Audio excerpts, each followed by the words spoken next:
आपके भाग्य में अगर ऐसा आपकी टिप्पणी में ऐसा लिखा है तो उसका हम क्या करें।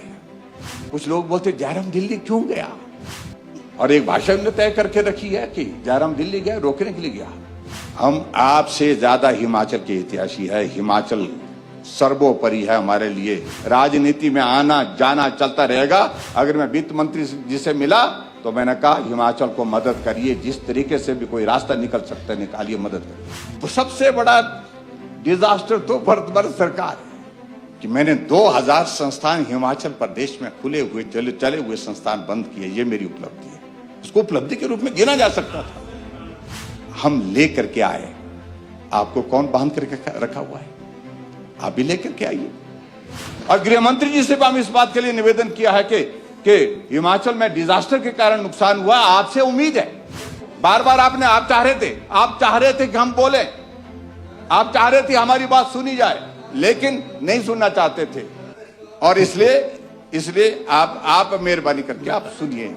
उचित रहेगा कि आप सुने, आप सुने मेरे ख्याल में। नहीं बार बार ये फिर तो हम बोलना छोड़ देते हैं। अध्यक्ष यील्ड कर लो थोड़ी देर। नहीं तो ये नहीं बोले ना, ये नहीं बोले, ये उस वक्त नहीं बैठे ना। चलो आप आगे से बैठ जाएंगे।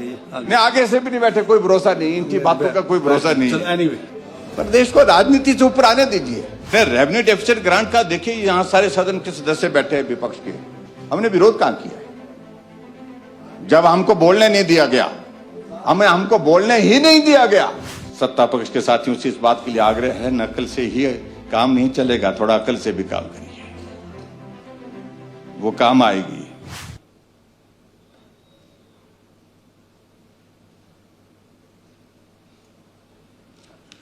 अब बात अध्यक्ष महोदय ये भी आती है कि व्यवस्था तो सरकार के सामने भी अगर काम किया होता तो उसका जिक्र होता, राज्यपाल जी के अभिभाषण में उसका जिक्र होता। जब किया ही नहीं है तो जिक्र किस बात का करें। और इसलिए उस तरह से मुझे लगता है कि जो आपकी सरकार के कामकाज को 2 मिनट 7 सेकंड में निपटा करके गवर्नर साहब चले गए, तो इसका मतलब उन्होंने गलत नहीं किया है, सही किया है, उचित किया है। क्योंकि इससे ज्यादा आपकी सरकार के कार्यकाल का कोई ऐसा अंश नहीं है जिस पर कुछ बोला जा सके। इतना ही वक्त लगना था, सही बात है। वो मैंने कहा कि वो परिस्थिति अलग तरह की होती है। कभी व्यक्ति अस्वस्थ होता है, कई बार व्यक्ति की उम्र होती है, आपकी और हमारी उम्र भी बढ़ रही है। कहीं आपको राज्यपाल बना दिया और उस उम्र में आप खड़े होने की स्थिति में ना हो। आप भगवान करे आपको सलामत रखे, ठीक रखे, आपके टांगे ठीक रखे, सब स्वास्थ्य ठीक रखे। उस स्थिति में क्या होता है, उस स्थिति में वही होता है जो पहले कई बार हुआ है। तो इसलिए अध्यक्ष महोदय, और लेकिन अब की बार मैं कह रहा हूं कि वो स्थिति नहीं थी। जब आपके पास कुछ था ही नहीं बोलने के लिए तो बोलते क्या। जब लिखने के लिए कुछ था ही नहीं तो लिखते क्या। इसलिए आपको पश्चाताप होगा, क्योंकि आपने बहुत सारा वक्त गुजार दिया। यहां पर जो आपके सदस्य जो है प्रस्तुत कर रहे थे, जब इस प्रस्ताव को कहा कि हम तो डिजास्टर के दौर में से गुजर रहे हैं, राजनीतिक डिजास्टर, फिर कहा कि आपदा का डिजास्टर, फिर कहा कि आर्थिक डिजास्टर,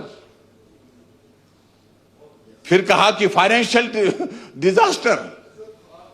आपके भाग्य में अगर ऐसा आपकी टिप्पणी में ऐसा लिखा है तो उसका हम क्या करें। जब टीपीएससी बनी है सरकार की, अब उसमें हम क्या कर सकते हैं। सब खराब ही होना है, खराब ही खराब।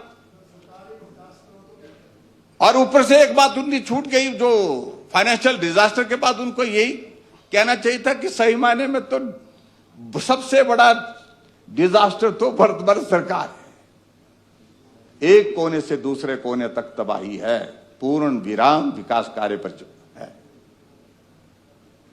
अगर आपके पास उपलब्धि के नाम पर कुछ बात नहीं थी कहने के लिए, आप दूसरा पक्ष भी ले सकते थे। एक पक्ष ये भी कह सकते थे कि मैंने 2000 संस्थान हिमाचल प्रदेश में खुले हुए चले हुए संस्थान बंद किए। ये मेरी उपलब्धि है, इसको उपलब्धि के रूप में गिना जा सकता था, ये जिक्र आना चाहिए था। आपके यहां पर वो इस बात का जिक्र आना चाहिए था। आप जिक्र कर सकते थे कि मैंने हिमाचल प्रदेश में एक कोने से दूसरे कोने तक जो है वो सारे विकास कार्य पर पूर्ण विराम लगा दिया। आप ये कह सकते थे, ये भी उपलब्धि है। आप इसी पे आगे बढ़ करके कह सकते थे कि हिमाचल प्रदेश में जो आर्थिक संकट आया है, अध्यक्ष महोदय, यही सबसे बड़ा गड़बड़ है। मैं अध्यक्ष महोदय बहुत पुराने समय से इस सदन के अंदर इस बात को सुनता था। जब आपका 13th फाइनेंस कमीशन की रिकमेंडेशन आई तो रेवेन्यू डेफिसिट ग्रांट जो है 7,800 रुपीज के पास रह गई थी। 7,600 के 800 के लगभग पास रह गई। हम सत्ता पक्ष में थे और हम बोलते थे कि यह अन्याय है, इसको बढ़ाना चाहिए। उससे पहले लगभग 11,000 करोड़ रुपए की 12th फाइनेंस कमीशन में हमको रेवेन्यू डेफिसिट ग्रांट मिली, उसके बाद उसको कम कर दिया गया। आपकी केंद्र में सरकार थी, मनमोहन सिंह जी देश के प्रधानमंत्री थे, लेकिन आप उस वक्त क्या बोलते थे? आप जाइए केंद्र में, जाइए केंद्र से ले आइए, किसने रोक रखा है, ये शब्द बोलते थे। अगर नहीं ला रही तो सरकार की नालायकी है, ये भी बोलते थे ये लोग। अब मैं क्या बोलूं?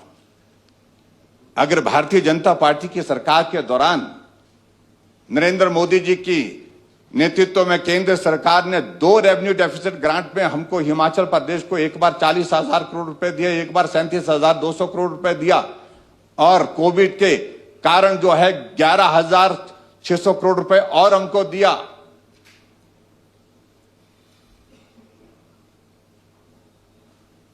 और कुल मिलाकर के 89,000 करोड़ से ऊपर हमको हिमाचल प्रदेश को रेवेन्यू डेफिसिट ग्रांट का पैसा मिला। और जब आपकी यूपीए की गवर्नमेंट थी उस वक्त जो है 18,000 करोड़ रुपए मिला। 72,000 करोड़ रुपए हमको ज्यादा मिला। हमारी सरकार थी, हमने हिमाचल प्रदेश के लिए अच्छा सोचा, अच्छा किया। यहां सरकार भले आपकी थी लेकिन उसके बावजूद भी अच्छा किया। लेकिन यही सोच मनमोहन सिंह जी के मन में क्यों नहीं आई? यही सोच आपके जमाने में, उस वक्त जब आप केंद्र में सत्ता में थे, उस वक्त क्यों नहीं आई कि हिमाचल प्रदेश को आर्थिक संकट की घड़ी में मदद करने की आवश्यकता है?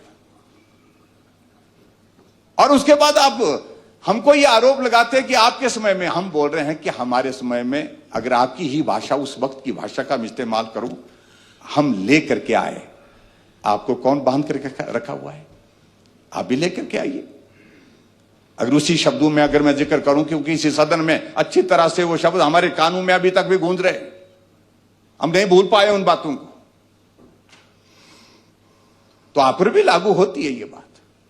आप भी जाइए, आप केंद्र में गए। अभी यहां पर जिक्र किया जा रहा था जयराम दिल्ली गया। कुछ लोग बोलते जयराम दिल्ली क्यों गया? और एक भाषा ने तय करके रखी है कि जयराम दिल्ली गया, रोकने के लिए गया। हम आपसे ज्यादा हिमाचल के हितैषी है। हिमाचल सर्वोपरि है हमारे लिए। राजनीति में आना जाना चलता रहेगा। अगर मैं वित्त मंत्री जी से मिला तो मैंने कहा हिमाचल को मदद करिए, जिस तरीके से भी कोई रास्ता निकल सकता है निकालिए, मदद करिए। हमने गृह मंत्री जी से भी कहा और गृह मंत्री जी से भी हम इस बात के लिए निवेदन किया है कि हिमाचल में डिजास्टर के कारण नुकसान हुआ, आपसे उम्मीद है। और उन्होंने कहा कि हम मदद करने की कोशिश करेंगे। नहीं, अब ये मुझे लगता है कि ये गलत है, क्योंकि पिछली बार, क्योंकि ये परंपरा अध्यक्ष महोदय आपने उस वक्त जब पिछली बार रेवेन्यू डेफिसिट ग्रांट पर जब चर्चा का जवाब दे रहे थे मुख्यमंत्री जी, उस वक्त हमने बोलने की कोशिश की, आपने बोलने की इजाजत नहीं दी और मुख्यमंत्री बैठे नहीं। बार बार आप चाह रहे थे कि हम बोले, आप चाह रहे थे हमारी बात सुनी जाए, लेकिन नहीं सुनना चाहते थे।